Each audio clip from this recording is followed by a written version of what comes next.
29,027 வாக்குகளை பெற்றிருக்கிறார். கிட்டத்தட்ட 11,073 வாக்குகள் வித்தியாசத்தில் முன்னிலையில் இருக்கிறார் தமிழக வெற்றிக் கழகத்தின் தலைவர் விஜய்.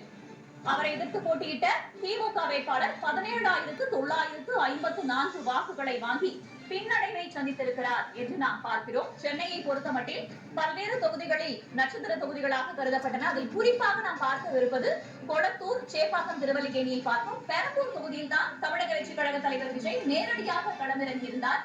அவர் தற்போது முன்னிலையில் இருக்கிறார். ஆரம்பத்தில் வாக்கு எண்ணிக்கை ஆரம்பத்திலிருந்தே அவர்தான் முன்னிலையில் இருந்தார். தற்போதும் அந்த முன்னிலை என்பது தொடர்கிறது. தற்போது வரை அவர் பெற்றிருக்கக்கூடிய வாக்குகளின் எண்ணிக்கை என்பது 29,027 இருக்கிறது. அவரை எதிர்த்து போட்டியிட்ட திமுக வேட்பாளர் ஆதி சேகர் 17,954 வாக்குகளை பெற்று பின்னடைவை சந்தித்திருக்கிறார். இது தற்போதைய நிலவரம்.